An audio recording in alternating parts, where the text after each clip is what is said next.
दूसरों से प्रेम करना ही अध्यात्म का परमार्थ है। धर्म का सीधा साधा अर्थ दूसरों का हित, दूसरों के हित में ही अपना हित देखना।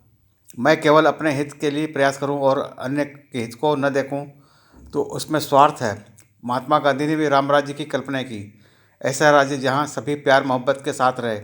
राम राज्य यानी एक दूसरे के लिए सद्भाव का वातावरण। मुझे दूसरे से क्या मिलेगा, ऐसा न सोचकर मैं किसी को क्या दूं, ऐसा विचार करना चाहिए।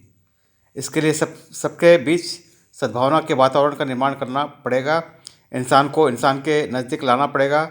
उसकी शुरुआत खुद से ही करनी पड़ेगी। आज समाज में हर किसी में एक दूसरे से आगे निकलने और वीआईपी बनने की होड़ लगी है। प्रत्येक व्यक्ति अत्यंत महत्वपूर्ण बनने का जबरदस्त प्रयास कर रहा है। इसके लिए भागम भाग कर रहा है। इसी चक्कर में जीवन बीत रहा है। पर वह यह बात भूल रहा है कि महत्व का बनना अच्छी बात है, लेकिन अच्छा बनना ज़्यादा महत्व की बात है। मनुष्य अपने जीवन को संवारे, परिवार में प्रेम हो, एक दूसरे का सम्मान करे, तभी तो राम राज्य होगा। इंसान का यह भूल रहा कि सत्य और प्रेम जीवन का आधार है। वह स्वयं सत्य और प्रेम के मार्ग पर चलेगा तो स्वयं में तो सुधार होगा ही, उसकी प्रेरणा से समाज भी सुधार होगा। आज हालत यह है कि संयुक्त परिवार की व्यवस्था छिन्न भिन्न हो रही है। पहले लोग थिएटर में मनोरंजन करने के लिए घर से बाहर जाते थे। आज घर घर में थिएटर है। रही सही कसर मोबाइल ने पूरी कर दी। जिसे देखो हमेशा व्हाट्सएप और फेसबुक पर लगा पड़ा है। उससे इंसान की सोच बदल रही है।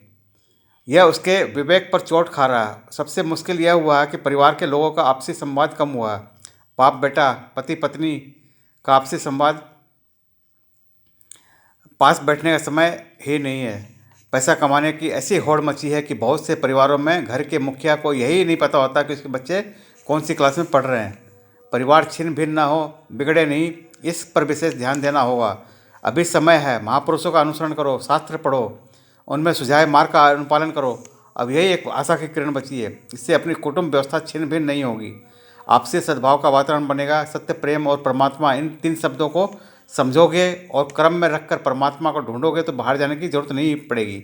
सत्य और प्रेम की नींव पर अगर परिवार को खड़ा करोगे तो तुम्हारा घर मंदिर बन जाएगा। फिर कहीं भटकने और अटकने की आवश्यकता नहीं पड़ेगी। जब प्रेम के आधार पर परिवार खड़ा होगा तो मनुष्य के रोम रोम से प्रेम उठेगा। यह प्रेम आपको सीमित बंधनों से बंधने नहीं देगा। प्रेम बंधन के एक एक ताले को तोड़ता जाता है और बढ़ता जाता है।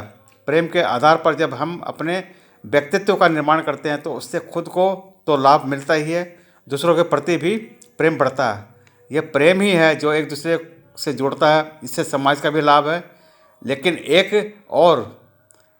चीज़ और वह यह है कि प्रेम जब तक खुद के लिए तब तक वो स्वार्थी होगा। जब दूसरों के साथ प्रेम होगा तब वह परमार्थ होगा। और इसी के साथ दूसरों से प्रेम करना ही आध्यात्म का परमार्थ है। Thank you everybody.